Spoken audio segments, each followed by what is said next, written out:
Thank. Okay, so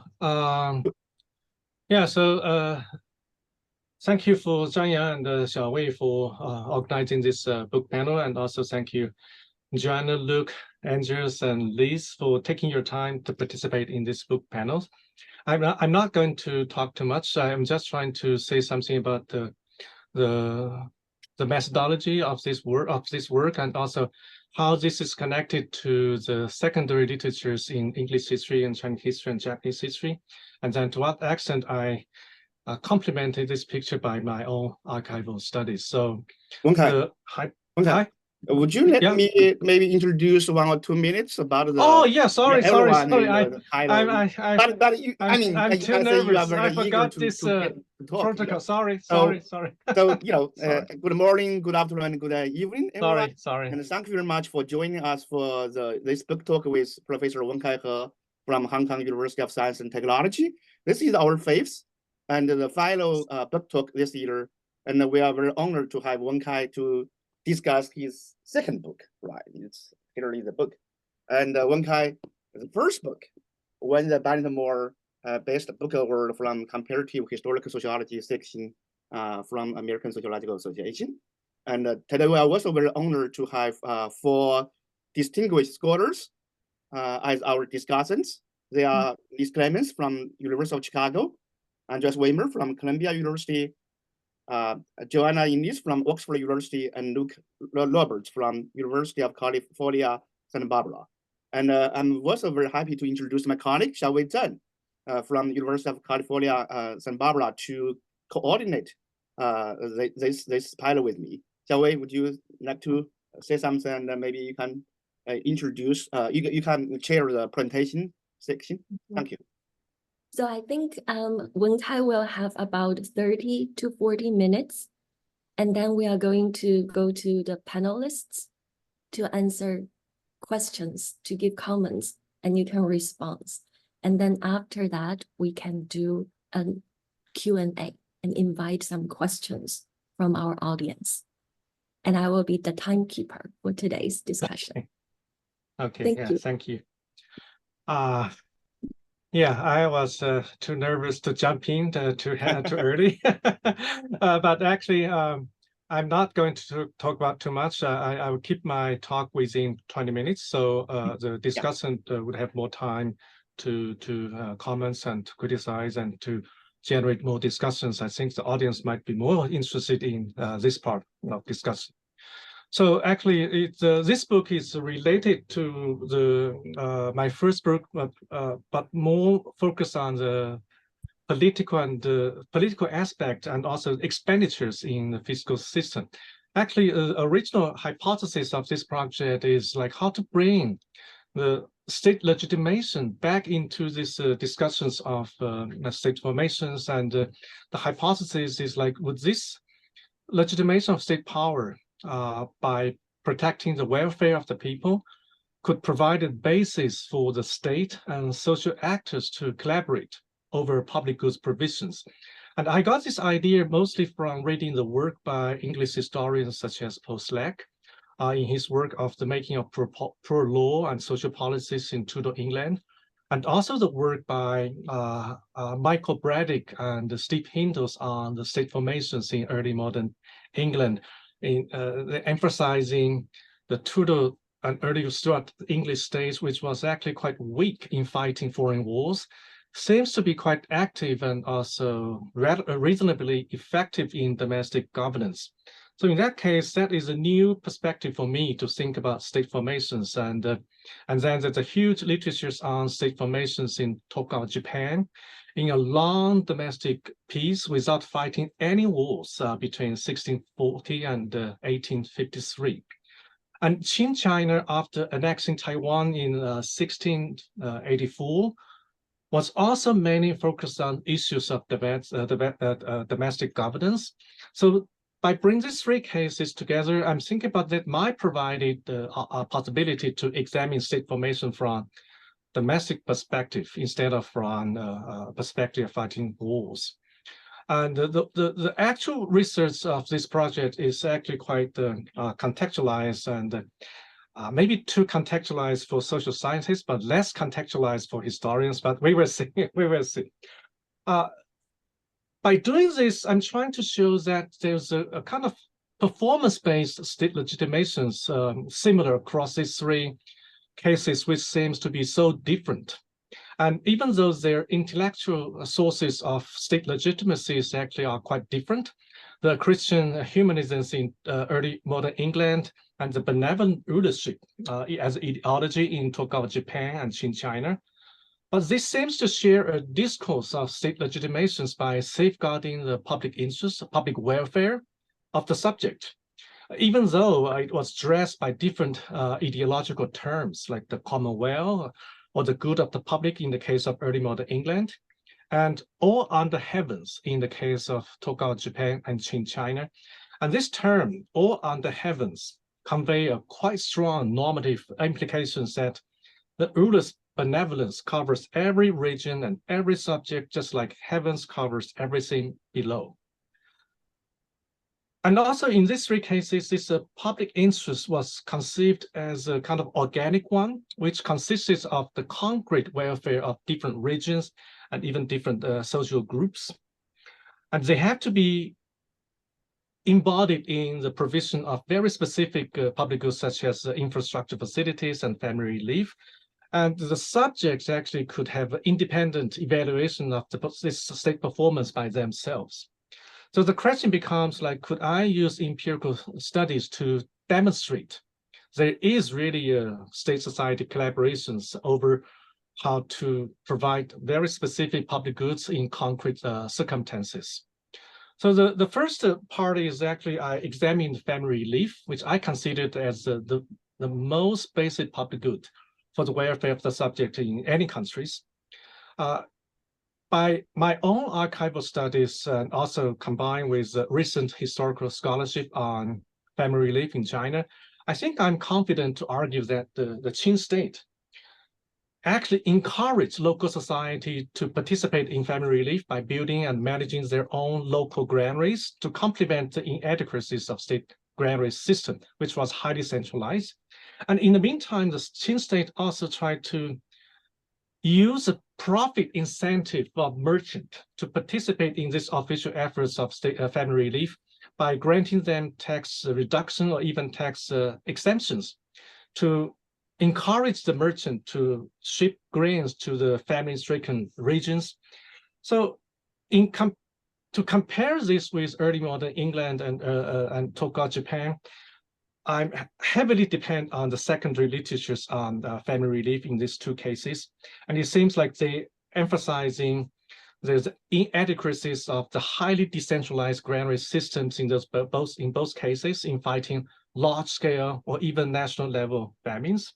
And both the royal government in early modern England and the shogunates in Tokugawa Japan, as higher political authorities, did intervene to make sure that the interregional flows of food could be carried out in the severe food crisis under the name of protecting the wider scope of welfare or even the national welfare. So in this case, my conclusion is the pattern of state-society collaboration in family relief seems to be similar across these three cases, but at different directions. More local participations in the case of China, which has a centralized granary system, but more central interventions and coordinations in the case of England and Japan, which has a highly decentralized granary system.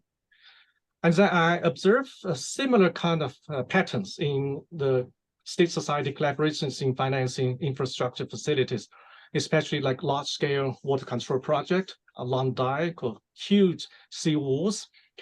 And in the case of Qing China, which had a centrally managed fiscal system, the state was responsible for funding the managing of huge hydraulic project. But in the meantime, it encouraged local society to participate by building and managing smaller projects which benefited themselves. And this is a kind of self-governance, which is similar to what we observed in early modern England and Japan. And this phenomenon has been well studied in the recent literatures of Chinese history. But in my own archival studies, I did notice, there's the case of the middle level project, which is too small to be incorporated into the state fiscal system, but too big for the local society to handle. And then their solution was a kind of collaborations. The state advances money to the local society to finish the project, and then the local society pay this money back to the state across, in 2 or 12 years, interest free. So this is a very typical collaborations. And I was very happy when I found these materials. I think I found something which was even new to Chinese historians. And it turned out that there's one Chinese historians are reading exactly the same materials along with me, but independently. So there's the stories there. But the result is we became good friends. But after finishing this part, I just, just wondered how to compare with similar phenomena in Japan.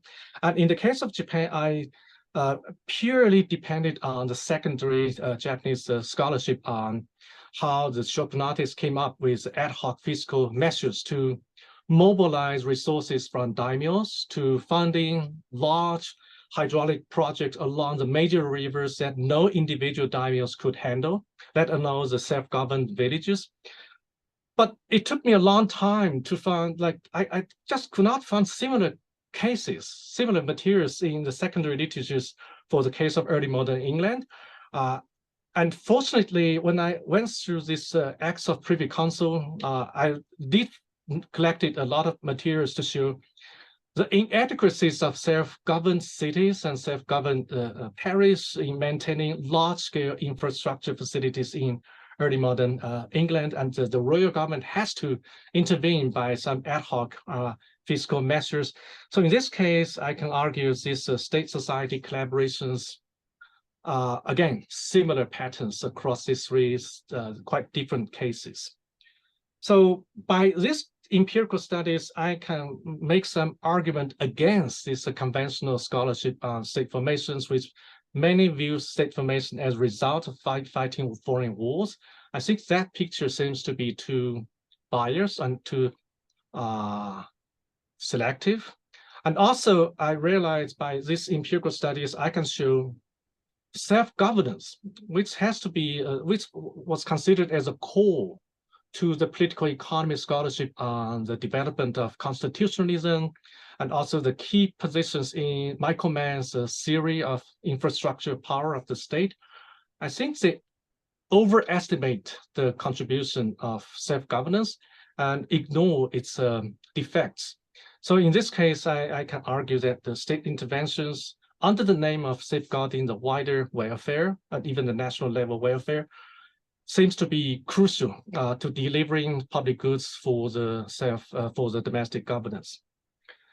So in this case, it's like to what extent these state legitimations could actually tolerate and encourage popular political participations in the form of collective petitions. And in this case, again, I depended very much on the scholarship on popular petitions in early modern England and in Tokugawa Japan, including the work by Luke, and I benefit a lot from them. I pay particular attention to this a very special kind of petitions, popular petitions, well organized, but demanding the state to be impartial adjudicators over interregional or intersectoral conflict of interest. And in the case of England, this is mostly the popular petitions by wage laborers over the employers in the case of the in cases of economic downturn. And in the case of Japan, this is mostly a massive scale of popular petitions by peasants against the merchant and even the peasant, and also against the popular urban resident over some conflicts of interest, and then demanding the shogunates to be impartial adjudicators. But it's very difficult to find similar kind of petitions in the secondary literature for Qing China. And by doing archival studies, I actually collected a lot of materials of a kind of collective petitions in China demanding the state to impartially adjudicate the conflicts of interest in using waters across different regions. And all these materials are scattered in the archives preserved under very different catalogs of law, water control, and even under the catalog of peasant rebellion and revolutions. So to bring them together, and then finally I can say there's a similar kind of popular petitions going on in China along with early modern England and Japan. So, but in this case, it's like this kind of collective petitions in regard to interregional and intersectoral conflict of interest were tolerated by the state. And that means they could organize, they could have, gatherings, they could have, gathering to deliberate how to draft this petition, draft to the state. So I consider them represent a very important space of political participation, which had a great potential to expand along with economic and industrial development. And in this case, I borrow this idea of passive rights by intellectual historians to emphasizing these rights of social actors to demand the state to fulfill its duty to protect public interest was actually derived from the state duties, not conceived as active rights independent of state authorities. And in this case, from the perspective of passive rights, early modern England, Tokugawa Japan, and Qing China becomes comparable, even though in Japan and China, we don't have this concept of active rights, as we observe. So the last question addressed in this project is to see, could this passive rights derived from the state-proclaimed duty to protect public interest or public good generate collective petitions, not just for redressing specific welfare grievances, but actually demanding the state to conduct fundamental political reforms? So this is, I think this question is really fascinating me for a period of time. And I benefited in the beginning from the historical scholarship on petitions of public grievances, including Joanna's own research. Prior to the outbreak of English Civil War, and also similar kind of petitions during the succession crisis in 1679 and 1680. And then the association movement in the 1780s, which petitioned the crown to reform the parliamentary system, reform the parliamentary elections so that the state could better protect the public interest. So in this case, it's still instigated by this concept of passive rights, but the content of public interests, including not only intangible ones, such as the Church of England, which was considered as a public good at the time, but the conflict between the international dimensions, which is like the heavily military spendings in fighting wars with France after 1688, and the heavy taxations on domestic welfare, I argue that generated these petitions for fundamental reforms in parliamentary system. And then I realized there is a similar conception of intangible public goods in the case of Japan, after Japan was forced to open, which was this concept of the dignities of Japan, which was threatened by the unequal treaties with foreign powers. And this concept of dignities of Japan as a public good of Japan was shared among both the anti-Western radicals and also among the pro-Western reformers. So I consider this as a driving force for the politically active ex-samurais to demand the establishment of elected parliament in the Meiji Japan. But the commoners did not participate in the beginning. So as late as in the 1880s, the conflicts between the heavy military spendings for military expansions and very heavy tax burden and much reduced government expenditures on domestic welfare instigate cross-regional mass petitions for elected parliament in Japan, participated not only by samurais and also by farmers, merchants, and intellectuals. And I consider this is a similar case with the parliamentary reform movements in late 18th century England. So in China, it's kind of, we call it negative case in comparative studies. Like it did not have such an intangible conception of public good in China at the time, and did not have a serious conflict between the international dimension and domestic dimensions in public interest. And the whole legitimation of state power, state authorities in second half of 19th century China was, again, mostly along the line of domestic welfare, just similar to what happened before. And then in that case, I consider like this could be a very stable, tenacious state society equilibrium. If Qing was not defeated by other countries in foreign wars, that could have lasted for a long time. So what I've been doing is like I go to the secondary literatures in English history, and Chinese history, and Japanese history, and try to bring them to have dialogues together. And when they fail to dialogue, I try to find more archival primary sources to allow them to to talk to each other. To what extent this is acceptable by historians, I'm not quite sure. So I'm looking forward to the comments and critiques.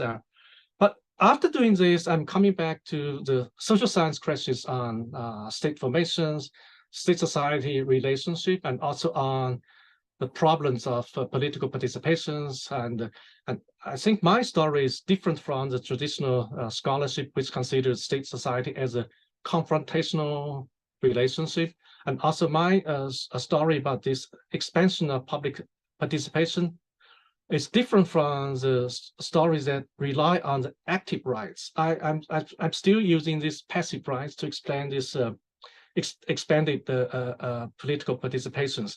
So again, like, is there any relationship between these passive rights and active rights, or do I misinterpret the meaning of passive rights in the collective contentious social movements in England? I'm not quite sure at this moment.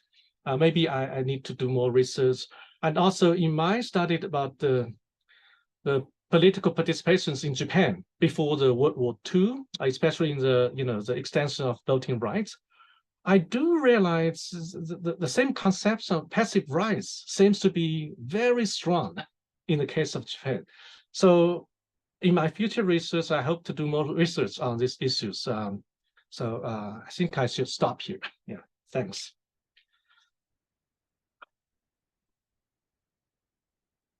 Yeah, thank you so much, Wenkai, for your introduction. I think we want to bring together this dialogue between sociologists and historians. So in the field of sociology, there's a big literature on modern state building, talking about its relationship with warfare, international warfares. And in the field of history, we actually also have something very similar. But then how to have a dialogue beyond our national history, how to use concepts such as passive rights and concepts such as welfare all under heaven. I think that's why we are having this interdisciplinary panel today. So without further ado, I think we should start hearing the comments.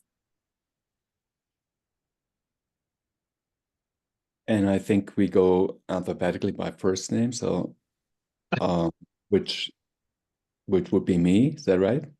Yeah. Hey, yeah, Andreas. So thank you, Zhang and Xiaowei, for inviting me to this panel.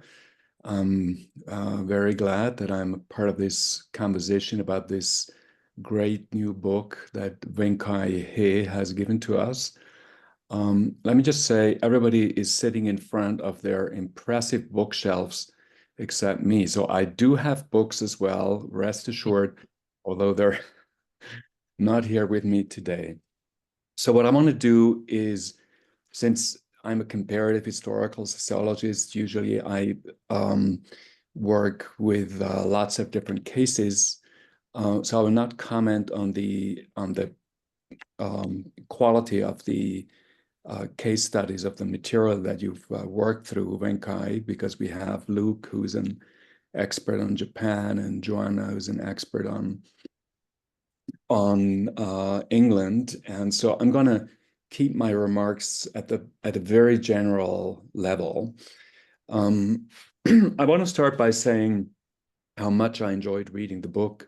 And so thank you, Wenkai, for this enormous amount of work, toiling through these massive amounts of secondary literature, doing your own archival work and so on. And the result is truly impressive. And I think this book will become one of a standard reference in this massive literature on state building. I also admire your language skills. I mean, looking at the footnotes, you seem to be fluent in these 3 languages. And that's very impressive. Indeed, I think very few people are able to pull a project off like this one. Let me take one step back a little bit and just repeat what you're arguing here and what's the literature in which you're situating your own contribution.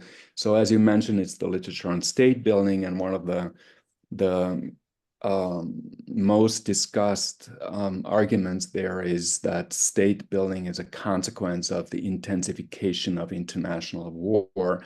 That's kind of the classic bellicose theory of state formation. And there's different versions of that. There is, the hyper violence-focused version of Tilly. There is a modified version where consent by the ruled and the negotiation between various assemblies and so on and the rulers are important, and there's other versions as well. But you situate your argument against all of these different versions of the bellicose theory of state formation. And you say that legitimacy and legitimation is at least as important as violence or negotiations between rulers and ruled. And you say that particularly legitimation through public goods provision is crucial and represents an alternative mechanism of how early modern states were built that has been overlooked by the literature. So this is in a very, I know it doesn't do justice to the richness of your argument, but that's in a nutshell what's the intended contribution here. So I have a couple of comments about this. One is the selection of cases, and so you select these cases because you're familiar with them, and because you can read the secondary source in the original language. That's a really good reason to do that. And you also select particular periods, so Tudor, early Stuart, England, and Tokugawa, Japan, and the Qing dynasty. And within these reigns, particular periods, because these were periods of relative peace. So in other words, where the war mechanism supposedly cannot be at work because there is either no international wars at all. That's the case of Tokugawa Japan up to the 1850s, or much fewer, as in Tudor and early Stuart England then later on. The same for Qing dynasty up to the late 19th century. So this is kind of, the third reason why you select these cases is that they're relatively, in the early periods at least, independent from each other. So they're not influencing each other. So it's a kind of a least similar case comparison design that is often used if you want to show parallels despite very different social configurations, different political regimes, and so on, that are unfolding independently of each other. And the parallel process is this emergence of public goods provision by centralizing states as a way to legitimize the regime and to further build the state. So now I'm going to shift to some comments, and some of them are critical comments, some of them are just questions. And the first one is, in order to show us that state legitimation through public goods provision is an alternative mechanism to war, I was wondering two things. So the first is, are these really cases of state building? Is there really an increase in the capacity of the state to extract resources, for example, tax bases and so on, in the periods that you're looking at? And I'm looking at the first period here, the more peaceful period when international competition and so on is not yet on the table. Because chapter 5 it's just one chapter dedicated to the second period, and there I will argue maybe your argument doesn't hold up all that well. But looking just at the peaceful periods, that's the first 4 chapters. Can you actually, was there really state building during this period, or was it not only a relatively peaceful period, but also a relative period of stability of governmental arrangements? So you show that some of these cooperations and the way to finance them between local actors and the state actors in providing public goods were new. So that I think is very well documented. But is there an overall increase in state capacity? For example, in fiscal capacity, which is what the bellicose theorists of state formation are obsessing with. So I didn't see much evidence for such a general increase in state capacity, but maybe you want to argue it's the wrong way to look at this. We shouldn't obsess with fiscal capacity. We should look at other kinds of things. But that's, I would say, the first downside of your research design, that you're comparing peaceful periods with each other rather than showing also, sorry, that would be my second comment. I'm a little bit disorganized here. My second comment would be to really make the point that state building happens through, in peaceful periods, through public goods provision. Wouldn't you have to compare this with bellicose or with war-prone or periods of history to really show that this is indeed the case? And so I'm just wondering, I mean, massive thrusts in state building happened after the Meiji Restoration. And so that's a much, much more important period in terms of Japanese state building than the Tokugawa period, I would argue. And of course, it's the direct consequence of international competition and war and the fending off of the imperial threat, the threat by the imperialists, the Western imperialists, the consequence of the shock that the gunboat, the appearance of the gunboats are produced, the threat of being incorporated into a Western empire and so on. So the same for Qing China. The massive reforms in the states happened after the Boxer Rebellion and the Western imperialist occupation of Beijing, and and so on and so on. So isn't that's when the governing system was reformed? It was when the exam system was abolished, when Japan educated modern bureaucrats were recruited, and so on and so on. It's one where the fiscal system was reformed, when the army was reformed, and so on. So isn't that the period, the war period, when we see most of the thrust of state building?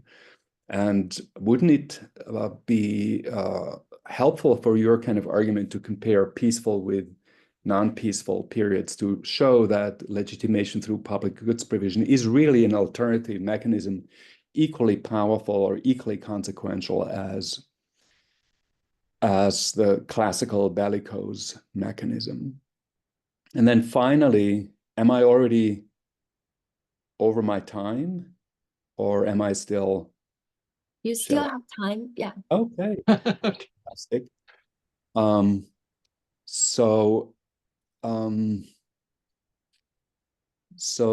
Another argument related to that is I'm wondering whether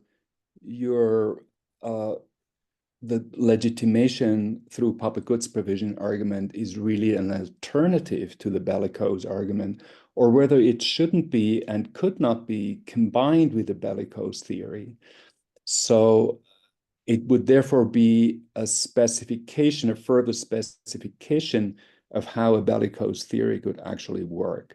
And how I envision this is that you could say in periods of increased international competition or even war, or even existential threat to the existence of the state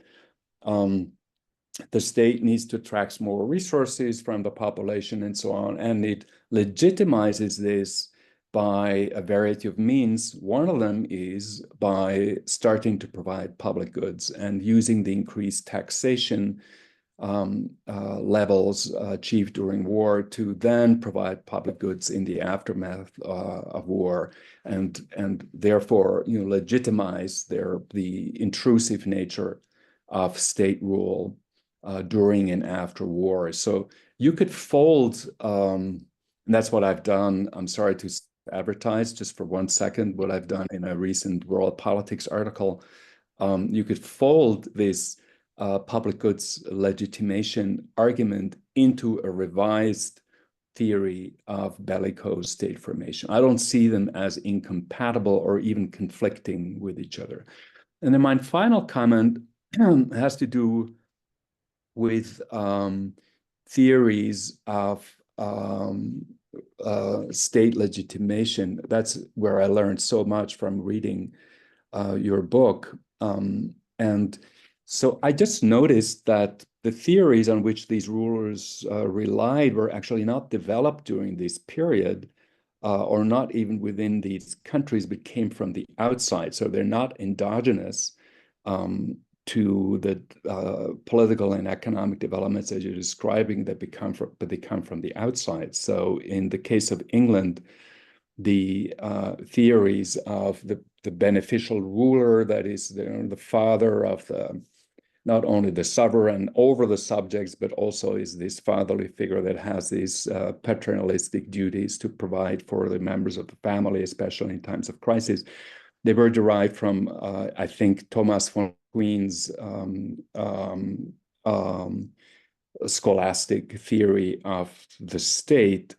And they become particularly acute, of course, once, was it 1533, the crown expropriates the Catholic Church and therefore has to take over some of the functions that the Catholic Church was providing before that. In the case of Japan, the theory of the state, the shogun, and the daimons, and so on, of having to provide for the people also to be legitimate, to take care of the needs of the realms and all the inhabitants of Japan, is derived from Neo-Confucian theories that come from elsewhere. They come from China a little bit early. So they're also not developed endogenously, as it were. And in the case of China, I learned from reading you that this version or interpretation of Confucian thought about legitimate governance comes from the Song dynasty. So it was developed centuries before the Qing dynasties. So I'm just wondering what it means if these theories are actually not developed during the period that you have in mind, but are already available. Is that from the outside or from previous history? Is that important for your argument, or is it not? It's just something that I noticed. But I conclude with, repeating my note of gratitude to you, Wenkai, to have produced this marvelous, deeply researched book. You know, it's kind of the kind of books that become rare.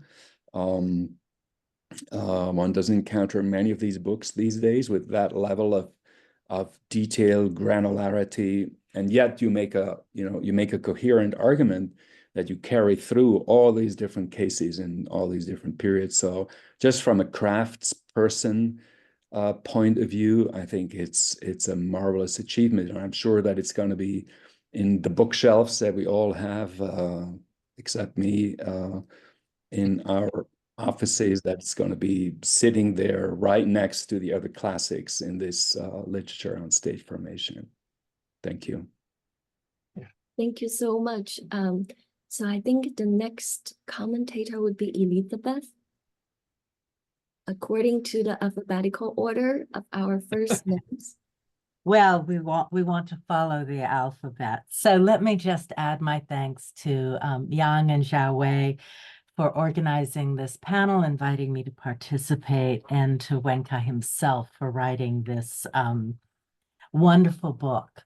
So public interest in state legitimation was such a pleasure to read, although I came to it with absolutely none, expert knowledge of England, Japan, or China, or indeed of the early modern states. So I am very much the outside reader. Indeed, as a historical sociologist, I've only dipped my toes into the very end of the 18th century and have focused on the political development of the American state, although with particular focus on the role of private actors and civic associations in building kinds of state capacity that often go unrecognized precisely because so much of it exists and develops outside of capital cities and outside of marble buildings. So I read this wonderful book as a political sociologist, curious as to how Wenkai's learned and wide-ranging forays, which I can't adjudicate, but they certainly looked learned and definitely wide-ranging, into comparative political history would challenge my assumptions about state building and provide insights that might be portable beyond the early modern and perhaps even to our own current, very strange political times. To locate Wenkai's contribution, I'm going to begin with an image that I assume everyone can just bring up mentally, namely the famous frontispiece of Hobbes' Leviathan. Our literature can actually be organized in good part by thinking about which pieces of that extraordinarily complex image are centered. When many of us encounter Leviathan first in a political theory course, what is central is the body of the sovereign, composed of the figures of his subjects, different hats indicating all sorts of different social stations, each consenting to give up certain natural rights in return for the security provided by the sovereign. Now, Tilly and the Bellicist pushed us to think about the left side of the image, filled with instruments of war. Gorski and others have pushed us to think about the right side, which is marked by the symbols of church authorities. This shows up in Wenkai's argument in the occasional discussions of the role of non-material goods. But Wenkai's ambition is to take us back to the center of the image and to notice something that is strangely absent in those other theories, namely the relationship of the sovereign to a prosperous landscape, taking the gaze of the subjects as an expectation for the sovereign to ensure that the towns remain prosperous, the churches remain elegant, the fields remain fruitful and well tended. And this leads to an argument that the provision of public welfare grounds state legitimacy in a different way than had been noticed by those other arguments from contract, from war, from faith and belief. Specifically, Wenkai arguments that this other way of thinking about state legitimacy is not grounded in a language of rights, but rather in the capacity of subjects to call upon the responsibilities of the rulers to take care of them. As he argues, the state's proclaimed duty to safeguard the public interest continued to serve as a common normative platform across these three cases. And that idea of a normative platform is really key to the contribution and something I'll come back to. Although couched in a language of appeal to the ruler of passive rights, Wenkai argues that this nevertheless sets up a sort of machinery for expanding, enriching, and elaborating different forms of politics that are not premised on natural rights as a starting point. To Wenkai's discussion and Andreas's much more informed interventions, I'm going to add two questions and a provocation. The first question has to do with the limits of local power building. It's no doubt, no question, empirically correct that given the limited capacities of central state government, that there were needs to recruit local actors of all sorts, gentry, lords, ordinary citizens, to co-produce public goods. That, I think, is absolutely clear, and the argument is made with really rich and original material gathered not only from secondary sources, but from very targeted dives into archival sources. And my first question is, what are the limits of local power building? One piece of Tilley's model of state building is clearing out domestic competitors to the exercise of violence. What is the position in terms of cultivating but constraining local providers of public goods? When does the family ruling a particularly prosperous province become too threatening? How is that relationship managed where local provision of public goods might transform into political threats? In the case of Tokugawa, Japan, there's a specific device, the alternating residence in the courts, to constrain that. France, of course, absolutist France, used something similar.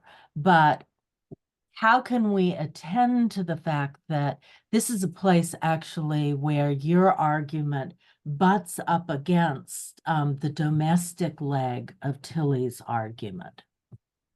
My second question is about scale, and this is prompted by one of the really fascinating pieces of this argument, which is the relation of the interregional dynamics that endogenously generate state legitimacy, as well as the domestic international interface. And those are separate parts of Wenkai's argument, but I want to bring them together around the question of scale.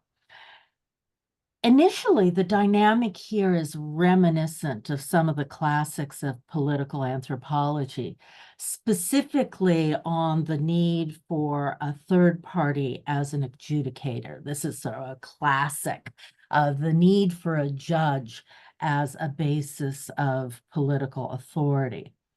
In a very stylized sense, if effective control is localized, the need to deal with problems that transcend those local spans of control will lead subjects to invite the rulers to adjudicate conflicts. So here, I think, is an endogenous source of that generates legitimate authority that's quite distinct from the bellicist argument. And importantly, this is where economic and technological change comes in. So as change happens, the spans of social experience extend, and therefore the challenges to local control multiply and intensify as localities become dependent on grain markets in distant regions and even countries. This is, by the way, similar to dynamics in railroad building in the US, which are initially under small s, Kentucky, South Carolina level control, but when you have to connect the lines, that repeatedly gets bumped up to Congress, inviting Congress to extend its understanding of its control over transport. Yet, when these expansions of scale reach national boundaries, something changes. And this is just at the point where the bellicists identify the central dynamic of state-making in war-making. So here I'm sort of doubling down, I think, on Andreas's challenge. This is the place where Wenkai locates the limits of state legitimacy. But because this is such a key point in the theoretical debates over state-making, and it's where we, I think, need a firmer grasp of, is the public welfare argument a complement, an alternative, or a rebuttal of the war-making argument? It's not always clear. I wanted to pose a question of just what it is about this interface of domestic and international that is destabilizing. One argument might be that as the scale of social and economic relations expands, this changes what we could think of as the return on investment of being a local subject, as resources gathered through taxation are diverted to international endeavors where the benefits are not visible to the population. So that combines a cost-benefit argument with attention to information about benefits. A different line of argument would focus on the greater volatility that follows as the domestic economy and international trade, especially in grain, become more interdependent. Think of this as the Polanyi argument, that once these markets intertwine, the volatility confronting the central state and ensuring the public welfare expands. A third possibility is this national honor argument, effectively introducing an observer of the relationship between subject and sovereign, transforming a dyad into a triad. And I think here of claims I've seen recently from citizens of Turkey and India saying, well, don't like all of their policies, but Erdogan or Modi, they put us on the international stage. They make us a major country. And so reflecting on those possible alternative mechanisms and possibly others, how do you weigh the different roles? And coming back to this point raised by Andreas, can you speak to the extent you want to make an and argument about public welfare, or is this an instead of argument with respect to bellicist accounts? Finally, just a provocation about the contemporary relevance of the arguments. I think it's worth pondering whether there are legacies of public interest legitimacy that persist not only in contemporary authoritarian regimes, which Wenkai notes at the very end, but also in contemporary liberal democracies, however flawed. One of the intriguing aspects of the argument is the running engagement with the literally Whiggish history of liberalism from Hobbes and Locke and contract theory forward. Reading this, I kept in mind Richard Tuck's Sleeping Sovereign, with its case for a deep history of a proto-democratic understanding of popular sovereignty. But it's not too much of a stretch to acknowledge that multiple ideological strands are probably entwined over the longue durée of state formation, even if the public interest component has been overlooked. And if that's the case, we should expect there to be legacies of public interest arguments that continue to shape even the most liberal of contemporary democracies. What, after all, does Joe Biden have to do with the price of eggs? You know, what does he have to do with the price of gas? Thinking of my own area where I do have some expertise, the role of disaster as a repeated provocation to U.S. state building suggests that the public interest argument in our own times shouldn't be relegated just to those authoritarian regimes, but we should recognize how this may figure in contemporary democratic politics, and indeed may help us to understand a piece of the resurgence of popularism that goes beyond the lens of grievance, anger, and resentment that is so dominant in that literature. As should be obvious, this book has given me an enormous amount to think about, and I'm so grateful to Wenkai for that.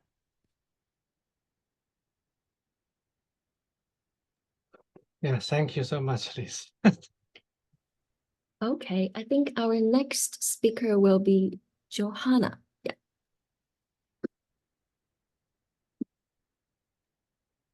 I have unmuted myself, I think. You can hear me. Yeah, we can hear you, yeah. Good. So I'd like to repeat the thanks to the organizers and also express my admiration for the book, some of the same terms that others have already used. Very few, if any, other people could have written this book with its command of languages, its command of 3 different bodies of historical research, and also something people haven't mentioned so much, it's extremely carefully structured presentation of the material, very lucid prose. I mean, this is an extremely polished literary piece of work.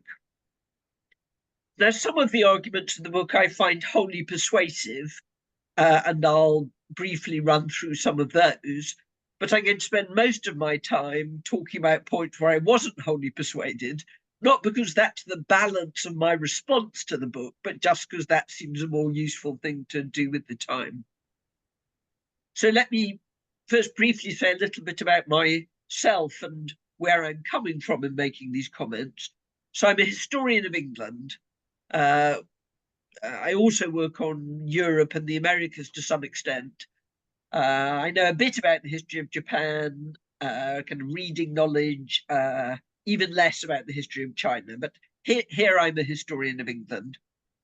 My expertise is on the 18th and early 19th centuries, so that's later than the period on which Wenkai is especially commenting, although I have looked at the earlier period and even done some archival work in laying the foundations for my understanding of my own period. And I know people like Michael Braddick and John Walter and Keith Wrightson and Andy Wood and so on whom Wenkai especially relies. My work on the 18th and early 19th century, on 18th and early 19th century England, is on social policy making as a form of politics involving interaction between members of parliament and people on the ground. And I also work on demands for reform and political change. So my core work is about very much the same sort of stuff that Wenkai is looking at. I have some interest in historical sociology since I read people like Barrington Moore, Charles Tilley, and Theda Skocpol in the 1970s, and more recently people like Michael Mann and David Zarrett. And I'm not sure my comments are going to be very specifically historians' comments. They'll also be quite general and abstract and about concepts. So 4 things about the book I very much agree with. First, the argument that the history of state formation can't just be a history of war. So the question has been raised, how does this story relate to the history of state building and war? And my reading of that was that it's a complementary story. I don't know if that's right, but that's how I saw it. There are different aspects of the state. And if we only look at war, we don't understand some of the other things that states do. And actually, I don't think money is the way to look at those things in terms of early modern states, or it plays a more marginal role, because so much depends on volunteer labor at all levels. We're looking at the capacity to mobilize people more than the capacity to mobilize money, and what the capacity to mobilize people allows you to do. So second argument of the book is that the public interest posture of the state opens up what Wenkai calls a normative platform for negotiation with subjects. And I think that's a very good way of looking at things. I like some of the vocabulary he develops to do that. I wrote a book called Inferior Politics, which is exactly about this kind of thing in 18th century England, and I'm now working on how all of that developed into the early 19th century. Now, thirdly, he suggests that the proto-public sphere developed in this context could provide a matrix for the development of, we might think of as a more modern form of public sphere, and that this happened particularly when the focus on material public goods extends to an emphasis on immaterial public goods. I'll say a little bit more about the sequencing there in a moment, but I think the argument that there are connections between these different kinds of public sphere is an appealing argument, but also the argument there's no necessary transition from the existence of, from using one kind of public sphere to developing another kind. So I find his argument that that doesn't have to happen and didn't in fact happen in China plausible, even without knowing enough about China to know whether it's right. I don't think he's saying it's inevitable that it shouldn't have happened in China. Whether you get a shift from one kind of public sphere to another is contingent in his story.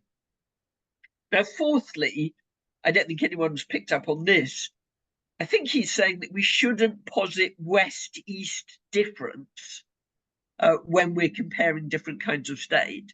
And I think this point is made by what he does with the idea of a great divergence, because the great divergence is especially associated with Ken Pomerantz's notion of a divergence between East and Western economic development.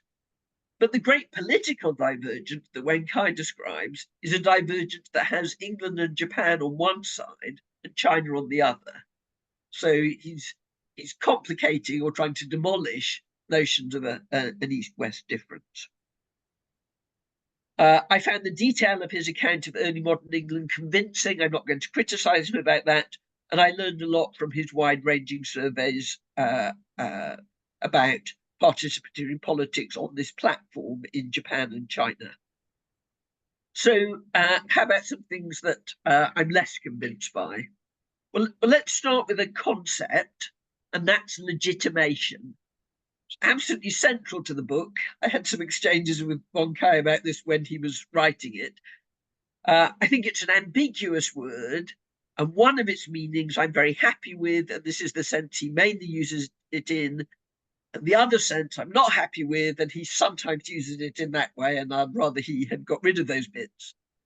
So the bit that I'm happy with is the idea that people legitimate themselves by proclaiming that there are certain standards which they intend to conform to and against which they're prepared to be measured. And once they proclaim those standards, people will measure them by that, and then you get interaction around those expectations. That's mainly what Wenkai is talking about, and I think that's fine and useful. I'm much less persuaded by a very common move, which is the functionalist move, to say that it's the failure of legitimation that breeds the breakdown of a state that is no longer succeeding in legitimating itself. I just don't think that's got much power as a kind of causal explanation. So there's a joke about a young man found scattering powder around the edge of an English town, and people say, "What are you doing?" And he says, "This is anti-elephant powder." And they say, "But there aren't any elephants around here." And he says, "Yes, that shows how effective it is." So if an elephant does appear, does this show wasn't enough anti-elephant powder, or it's a bad lot of anti-elephant powder? I think explanations of rebellion or serious breakdown of state authority to a failure of legitimacy are a bit like saying the anti-rebellion powder didn't work. It's a kind of, this is not a causal story, really. Rebellions happen for all sorts of reasons. Of course, a feeling the state isn't doing very well is often one of the circumstances, but rebellions can emerge from the breakdown of negotiations, or they can arise from power bids. Every kind of breakdown of state authority, I think, has its own dynamics and needs to be understood in its own terms. So I don't think any weight is laid in Wenkai's analysis on the idea of failure of legitimacy leading to breakdown. But there are references scattered throughout the book in which he's implying that's the kind of thing that happens, and I just don't really believe that. A couple of other things I'm not going to spend time on. State-society distinction, I'm not sure he's absolutely consistent about how he makes that, and that might matter in terms of some of the comments others have made. I mean, are these local actors the state? Sometimes says they're state agents, or are they society? He sometimes positions them as society. Active rights, passive rights. I'm not sure I put much weight on the distinction here either. I think these may be different forms of self-presentation more than anything else. But let's move on to some substantive points. So I have a miscellaneous substantive point I'd like to make, which is I'm surprised that we don't hear more about law and justice in this story. So courts appear inasmuch as they play a role in the adjudication of some of the conflicts which he describes, but they have a kind of secondary role in the story, whereas we might see the provision of justice as another kind of public good provision that the state goes in for. And I think it's definitely worthy of attention in its own right, not least because it's the source of a lot of ideology about justice and fairness, which is being enacted to subjects from which they take some of the ideas that they then focus on other aspects of their encounter with the state. Then maybe they don't figure because provision of justice is often one of the earliest things states do.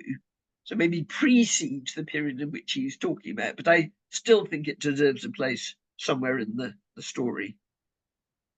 I think focusing on petitioning is very interesting in terms of making possible cross-state comparisons, but there may be some danger of blowing that up at the expense of other kinds of interaction between subjects and state. In the English case, Parliament seems oddly marginal to the account.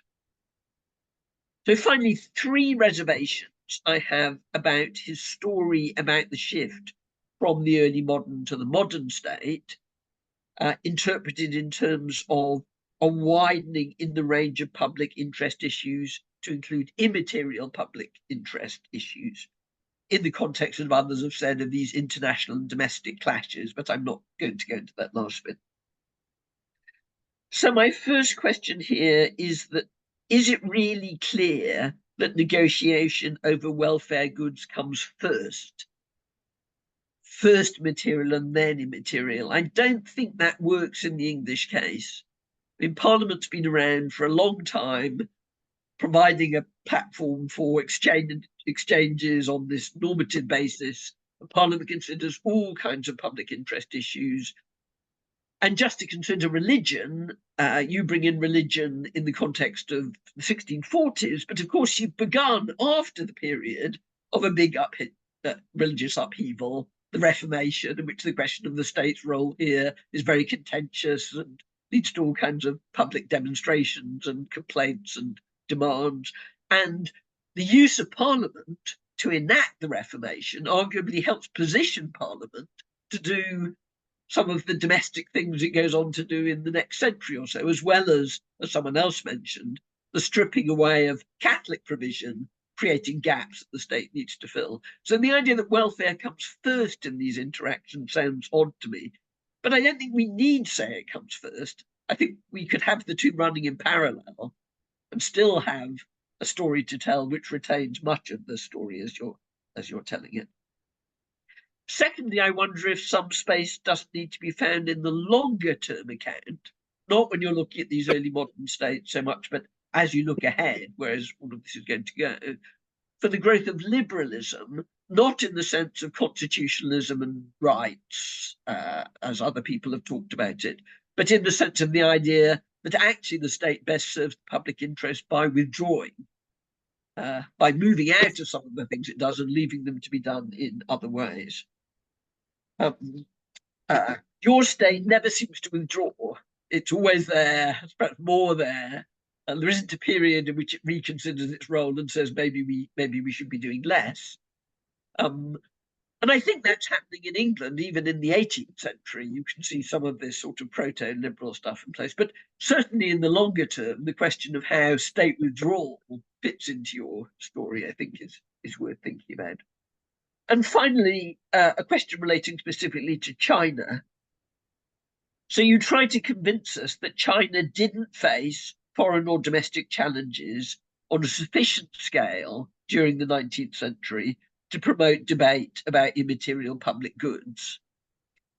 But from what you say about China in the 19th century, that sounds quite surprising. I mean, the state is facing some pretty severe challenges on both the international and the domestic front, which one might have thought would raise these questions about its capacity to deliver on the public interest in a broader sense.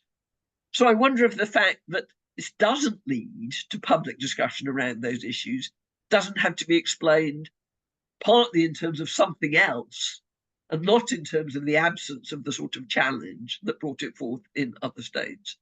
But fortunately, I know so little about Chinese history, I couldn't possibly propose what an alternative story might be, and I'll have to leave that to the experts.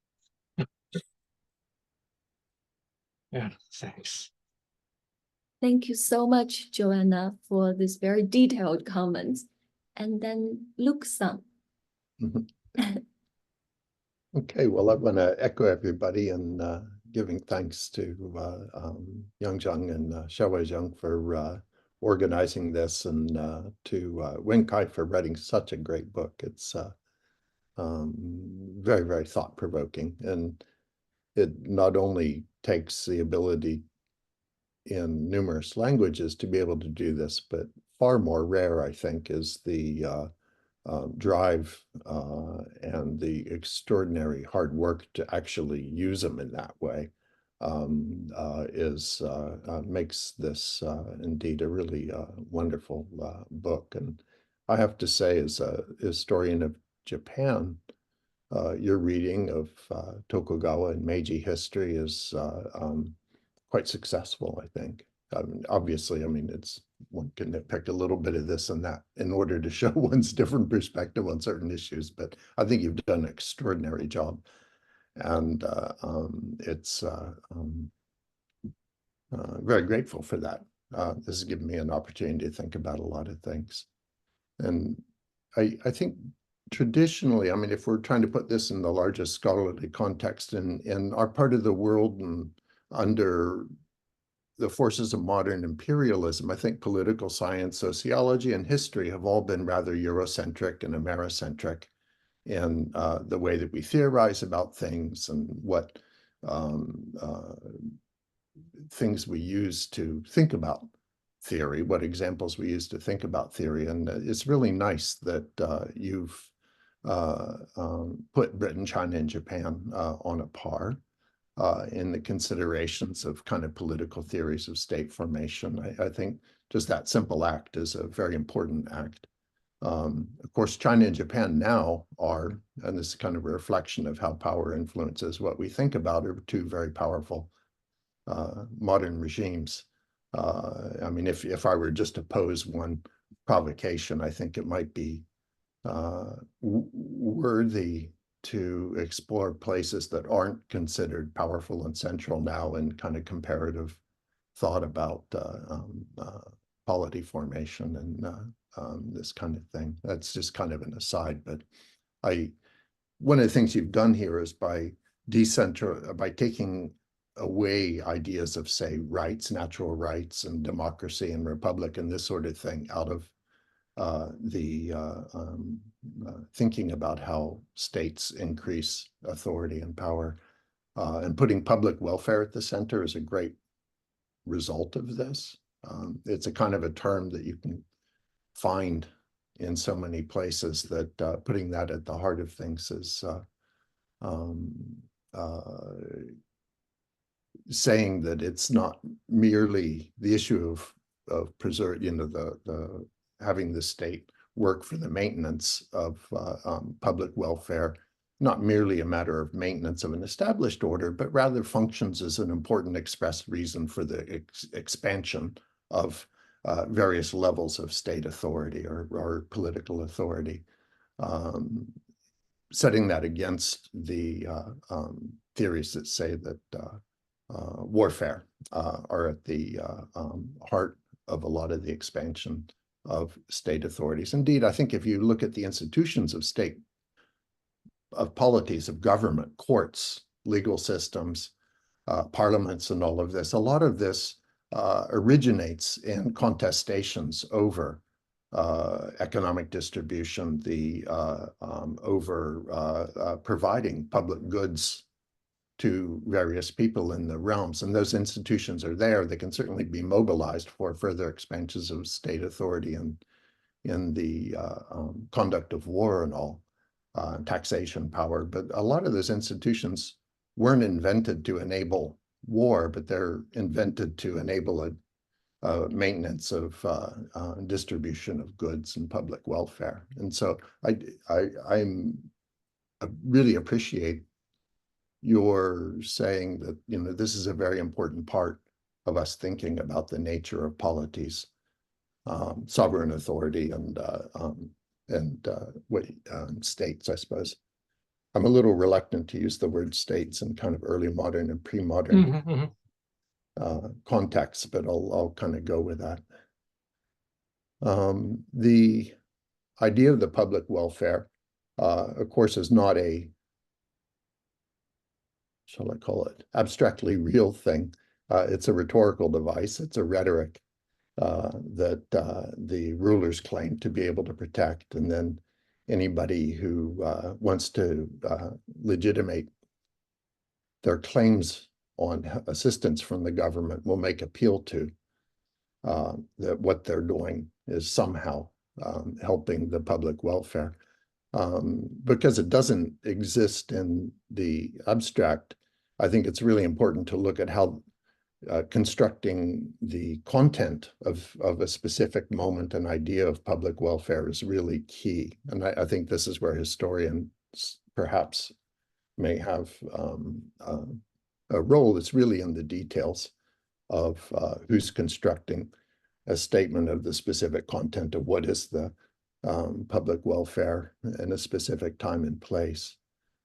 This really comes out, I think, best in your chapter 4 on redress of grievances, where you really see a lot of conflicts between both political authorities and then various regional power-holding interests, and between, of course, the regional interests. They seem to come out more clearly in the chapter 4. The state frequently there, and kind of uncharacteristically for the tone of your book, comes out as a very repressive force in that section. And it's largely because of economic interests.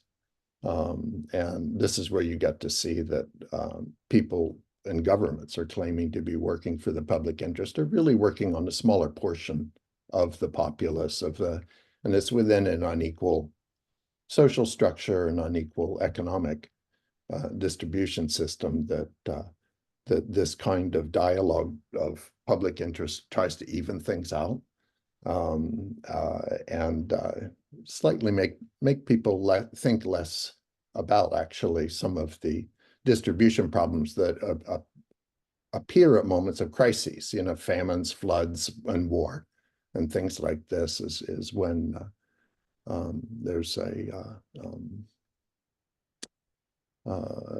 slight so-called contestation over the specific definition of public welfare. The way you frame the development of the state, not as a state-society opposition, but rather really it's a dialogue that is what the state is, so to speak, or the polity is. I think that's really good, rather than framing them as two different things, is rather to say what is the polity. It's really a dialogue of people with various interests, and they all don't have the same interests, so you can't have the same public welfare. I think well, now I won't go into that.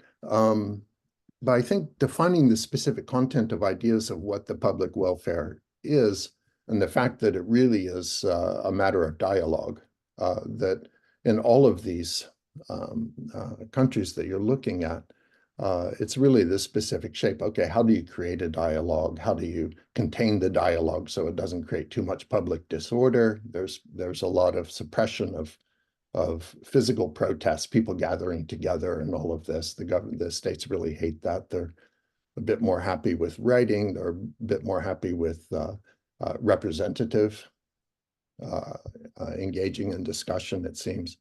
You know, they're all working on different means by which to organize and contain the potential for disorder in dialogue of people with very different interests, especially in times of crises.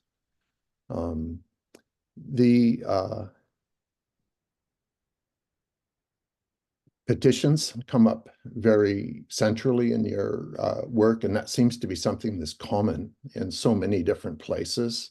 And so centering on petitions rather than what you might call representative institutions and things, I think is really wise and smart, and it really allows for great comparison.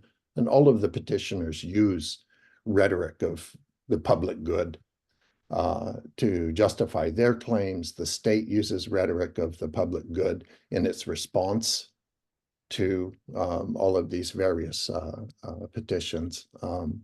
And so I think that's a really good way to approach your comparisons, is kind of looking at the language of both appeal and response or adjudication in terms of issues of the public good.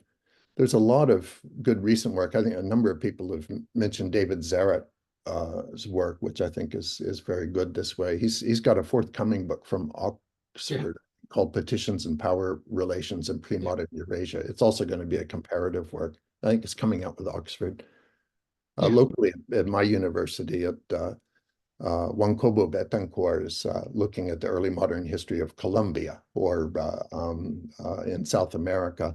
And he chooses not to use the word state, but really says that colonial authority and sovereign authority in Spain is really built upon, or what we call the state is really just a matter of petitioning the sovereign and the sovereign's response. And this is what constitutes, forms, and shapes the colonial state and imperial rule there. So that it's a very practical way to, I think, make the comparison work really well. And bringing it back, of course, to your focus on the rhetoric of the public good. Focusing on this rhetoric, focusing on dialogue, petitioning allows us to bring local and regional elites and power holders into our consideration of how the polity or the state is made. I think this is something that I particularly like. And then you bring into your work a lot of consideration of economic configurations and how the economy itself works, and the influence of increasing commercialization is very important on the changes amongst who is elite or who are regional power holders, local power holders, and indeed power holders in the polity. And I think it's really important as the economic conditions change, economic organization changes, to kind of focus upon their changing rhetoric, what they're specifically defining as the public good.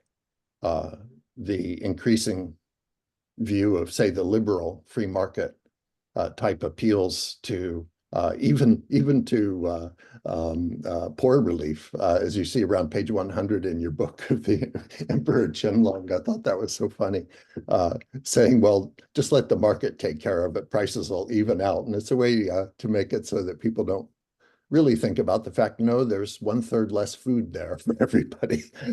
Yes. Rather saying, well, the prices will go down for the poor people if we let the merchants handle it, is I guess, a very free market type political argument. But I found it made me laugh a little bit. I was kind of, it was very unconfusion.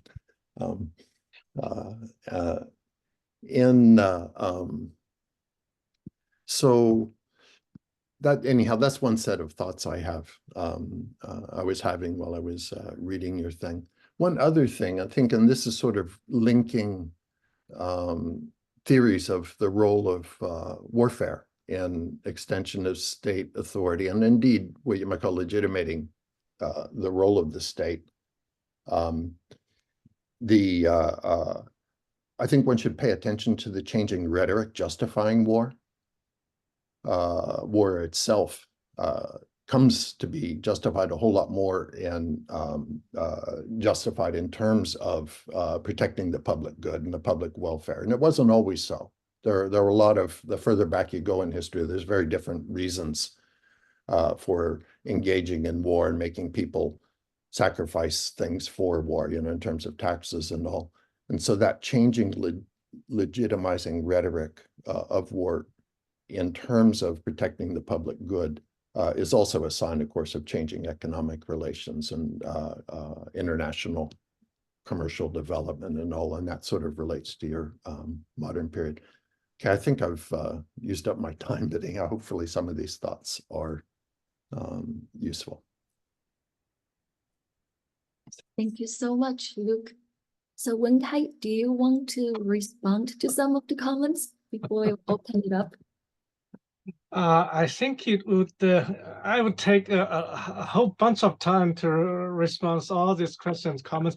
I think I could only do very briefly because we need to give time to the audiences. But I think, you know, these are really, really thought-provoking, and also I actually benefited tremendously from thinking about how to frame my next project, because, you know, I cannot revise this book at this moment. I think one important question, as both I think all of you have mentioned, is like how to balance this story about the state formation from domestic welfare to the existing story about warfare makes war. Whether this is a complement, whether it's an alternative, or whether this could be a rebuttal. I think this is this is really a big question here. First, I think on some occasions this could be an alternative. The reason is that when we talk about the development of state capacity and fiscal capacity in domestic welfare before fighting war or without fighting war, I think the one tricky question here is that all these resources, money and labor, as Joanna mentioned, that mobilized and coordinated by the central authorities cross-region for the larger project, they were not recorded in the central account, the bookkeepings. So this is why, like, this kind of indirect state capacities by mobilizing resources cross-region without going through the central government has been very much neglected in the quantitative studies about the state capacities.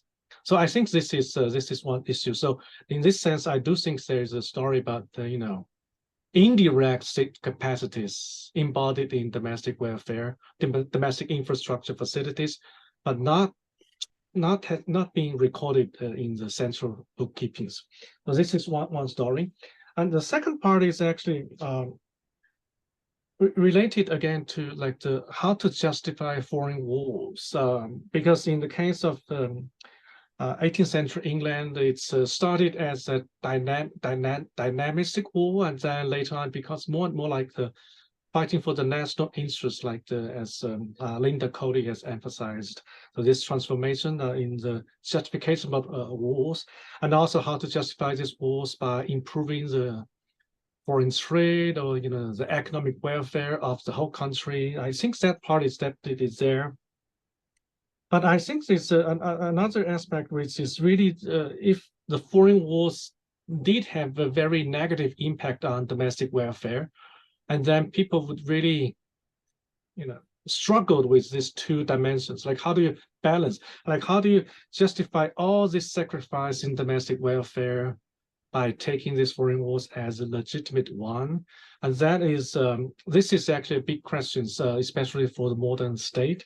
In my last chapter, I tried to touch this, but I think that part has need to be further developed in the future research. And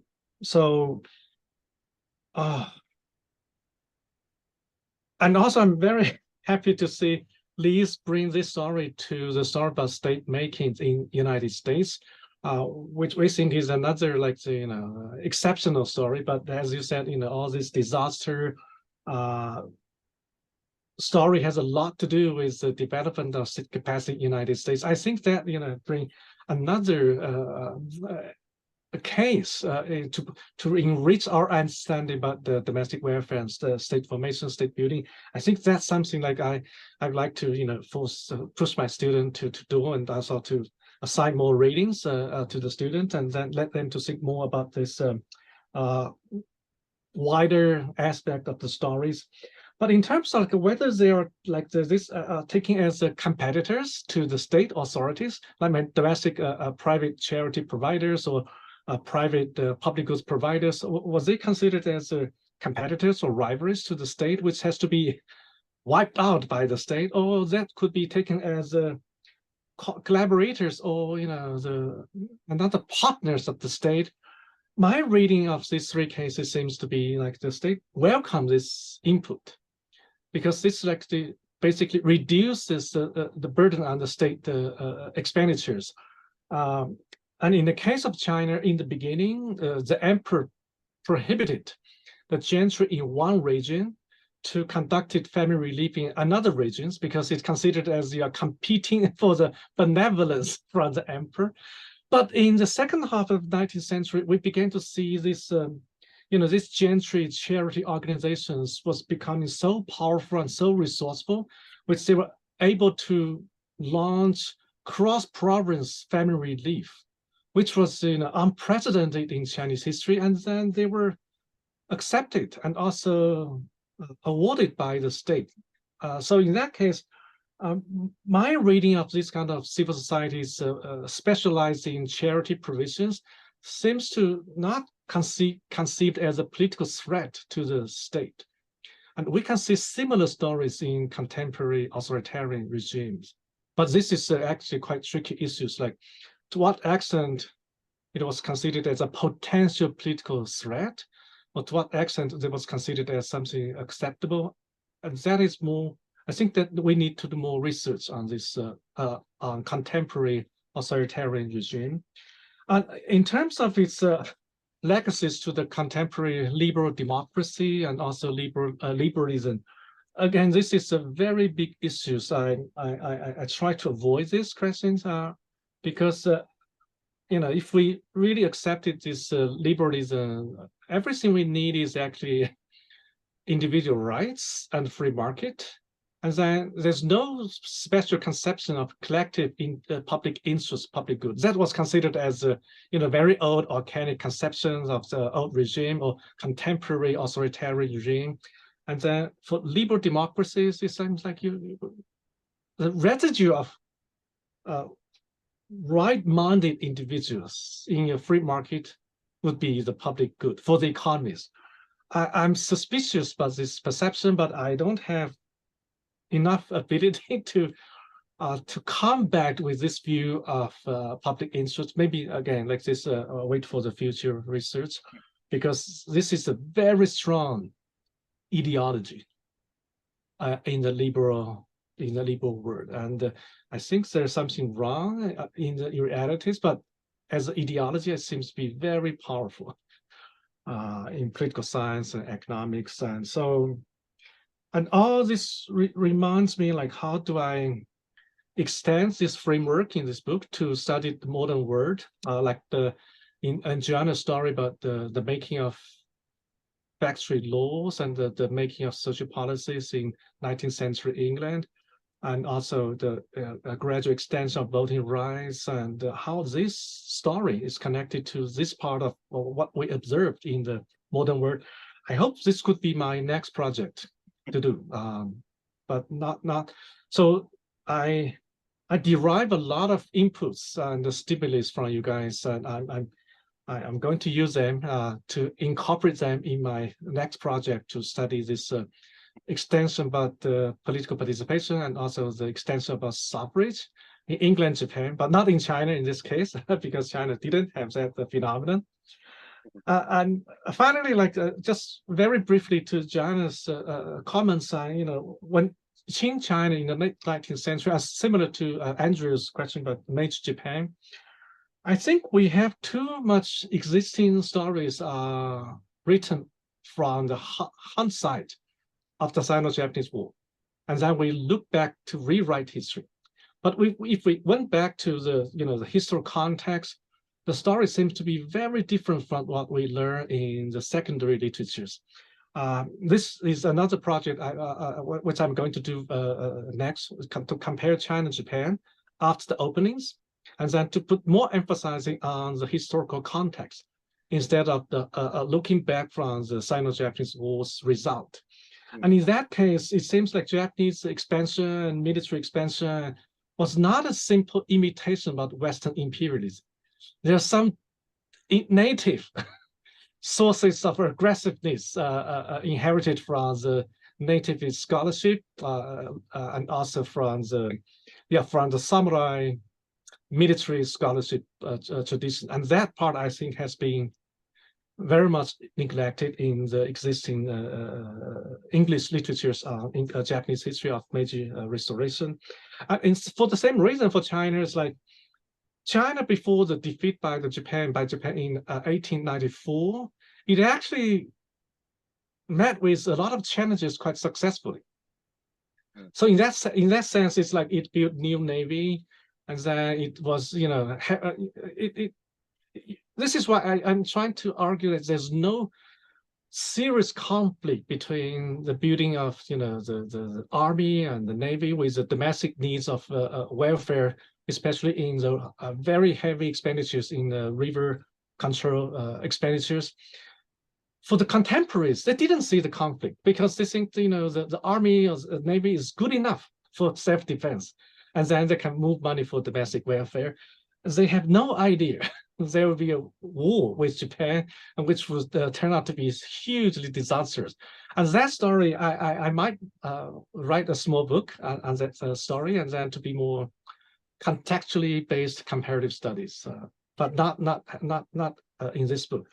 There's a lot of questions, suggestions, comments. I hope I can respond in my future research.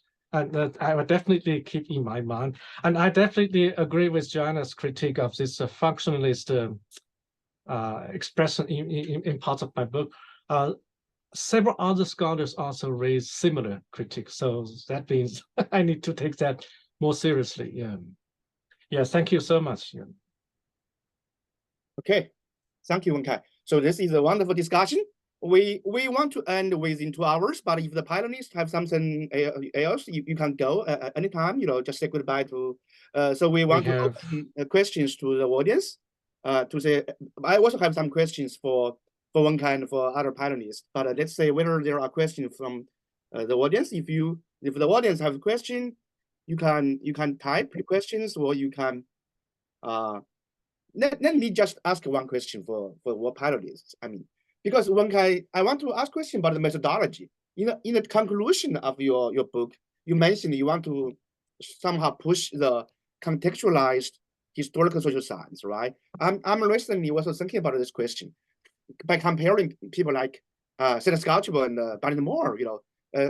Scotchwell's first book is a comparative book, right? Just like your book. But Barnett Moore, before his big book, he was a Soviet specialist. He finished 2 books about Soviet politics. They were good books, but not very many people still read the books today. So Wenkai, you are really exceptional because you are comparative scholar, but you have a lot of substantive knowledge, and you have a linguistic, as Andreas just mentioned, you have the linguistic capacity for each of the 3 cases. So somehow you like you are on the Scotchman's pathway, but you really master the knowledge of the substantive knowledge of each case. So so my question for each panelist, for younger generation of historical sociologists, would you encourage we are more on the sort of, doing one case, let's see the mainstream of historical sociology today, right? Doing one case, have substantive knowledge of one case, or do some sort of more comparative work from the beginning? I mean, this is somehow, question, for example, these, you are Americanist, but you're doing a comparative way. Andreas, you are comparativist, and finally, I want to mention once, and we have 3 Baltimore Book Award winners in our title. So I really want to hear your thoughts about how to start our career as a historical sociologist.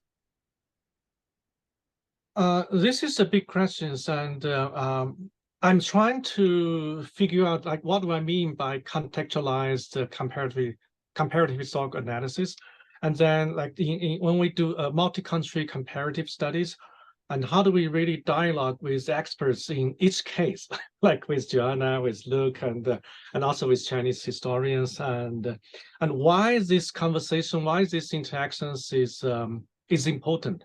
I'm methodologically, I'm still doing work on that.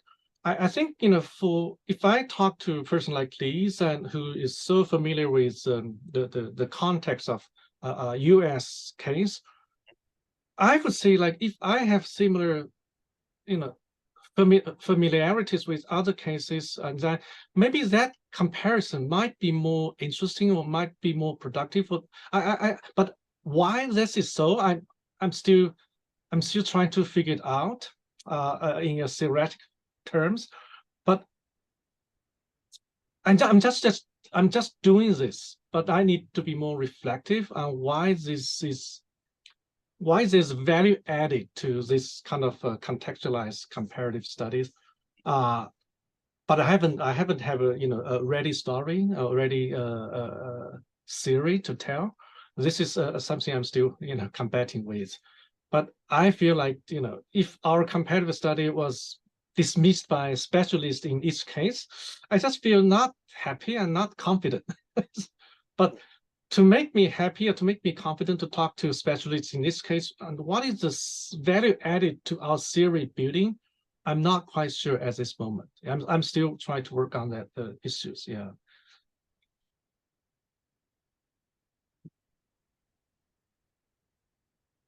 Liz or Andrea, do you have anything to share about this question?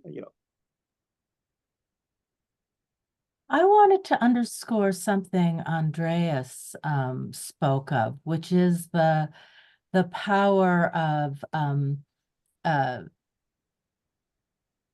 what is it? MDSO, maximum difference, similar outcome kinds of comparisons.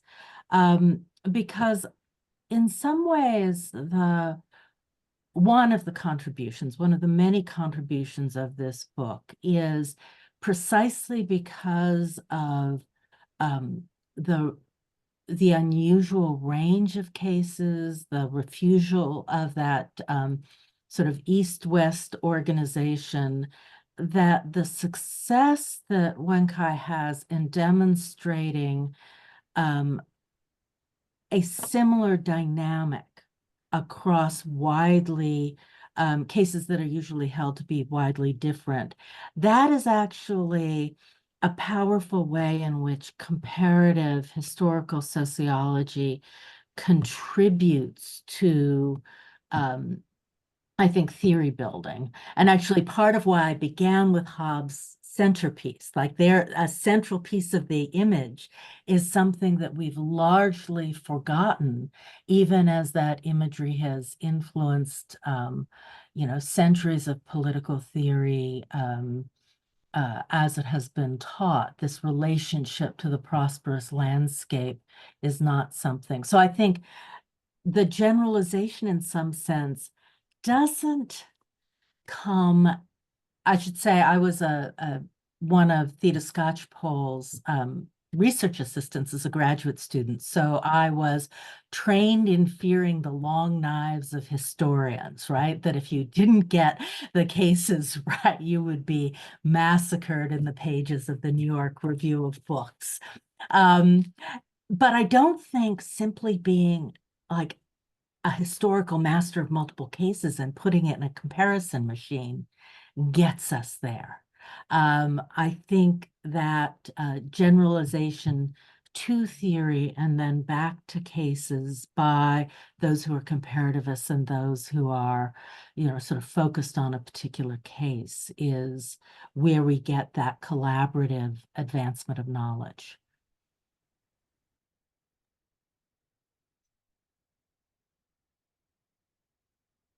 Yeah, Andreas, I think you, yeah. Yeah, I fully agree with Liz. This is the only advantage that we actually have, or comparative contribution that we can make, is to choose cases systematically, to link back to theoretical questions in a systematic way. So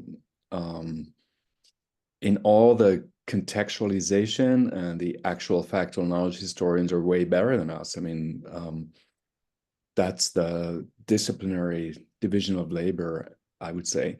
So, but I'm curious, Wenkai, what you think contextualized history is. Is it contextualized comparison? Is it simply a matter of quality? So we should be really good at understanding the cases.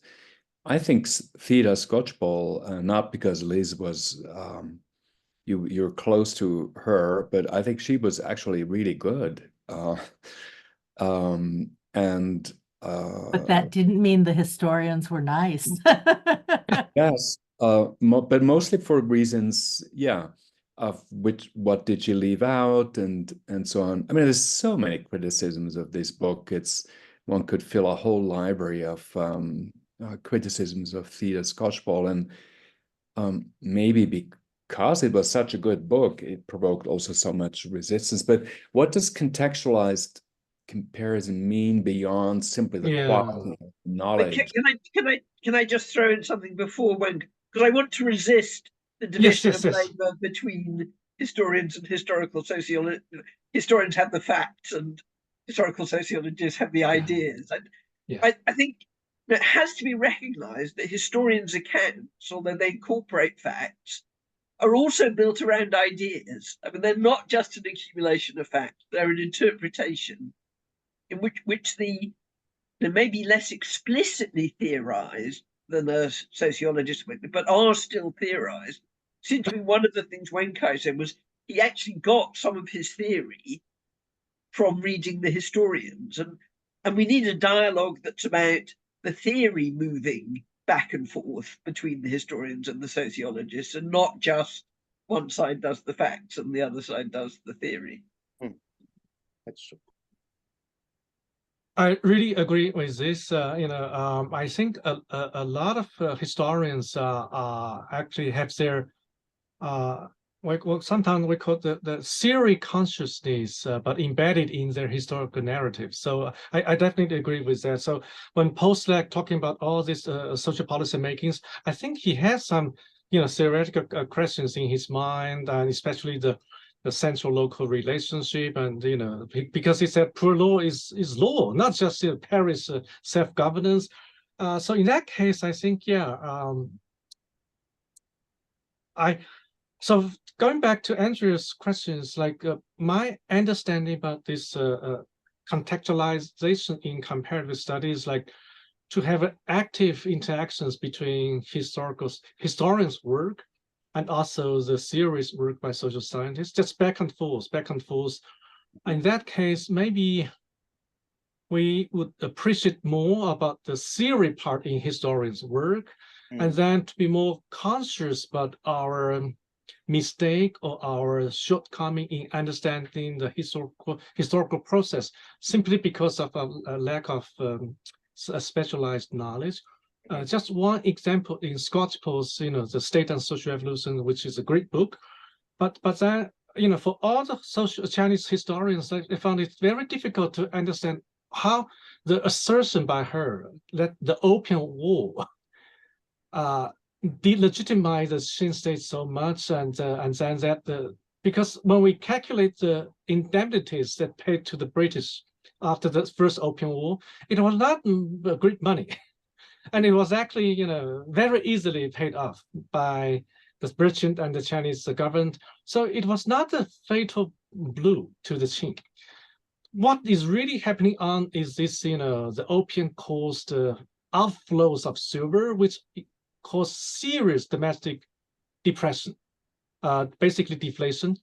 And that part is, not noticed by Scottsboro in her theory building. But if we bring all these details into the story, I think maybe the comparative narrative would be richer. So this is like my hope. But even I think I agree with Lisa and Andreas. Like, I'm trying to show by going too deep into each case, I can see there's something similar which we don't see at the surface.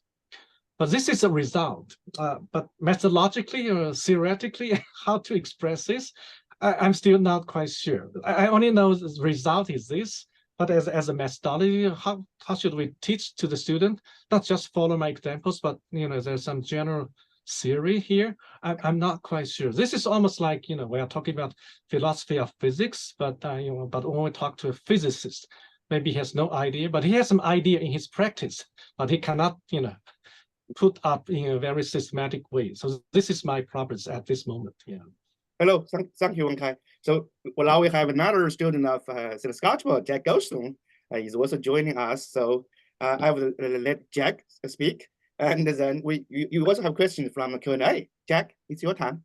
Thank you. It's a pleasure to be here. Thank you, everyone, for your incredible presentation. I really enjoyed the whole thing. Wenkai, congratulations on the book. Just a short comment on this discussion of sociologists and historians. Of course, Joanna is herself a comparativist. She's done a lot of work on democracy in different contexts. And I think we do historians a disservice if we try and separate what they do. I mean, sociologists, urban sociologists, sometimes focus on a particular city in a particular decade. And so it's not, narrowness or breadth, comparative or not.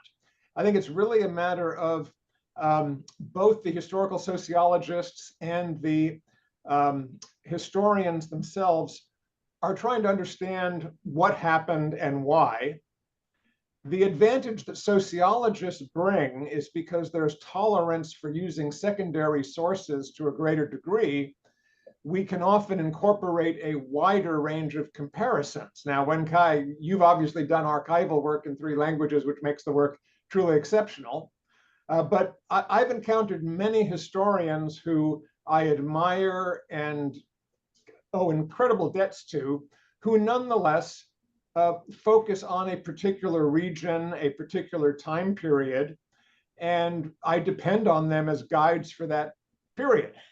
But at the same time, they may remark something in the landscape that they see, and I say, oh, that's actually something that other historians who have taken me through other landscapes have described in similar terms. Or that's something that other historians have described to me in very different terms. And so the sociologist, in a sense, can help create a dialogue across different landscapes, which I think you've done. At the same time that historians often broaden their view of these landscapes as a result of the conversation. So we now have historians, for example, who don't study places or periods, but who study products, right? We have histories of cotton, histories of tobacco, histories of slavery, histories of democracy. And I think all of that has helped kind of enrich and come out of the dialogue with historical sociology. In my experience, really good historical sociologists and really good historians don't criticize or throw knives at each other because they've earned each other's respect and they're too busy getting on with the progress of understanding than to nitpick. And I congratulate everyone on the panel today here for adhering to that high standard. Thanks. Thank you, Jack. So, now there are 2 questions in the chat room. One from Stanley Wu. Could I just briefly? I think Jack is definitely right. by engaging with secondary literatures carefully and intensively, especially secondary literatures of different countries, we can definitely open up new horizons of inquiry. And actually, I think Joanna was very tolerant of our using secondary literatures, because she said, historians use secondary literatures as well. So I think, so definitely we should not downplay the importance of intensively using secondary literatures. Definitely, yeah. Good, thank you, Jack and Wenkai. So Wenkai, there are two questions. I to save time, I don't read the question. You just take a quick look at the question and answer very briefly. We only have 5 minutes.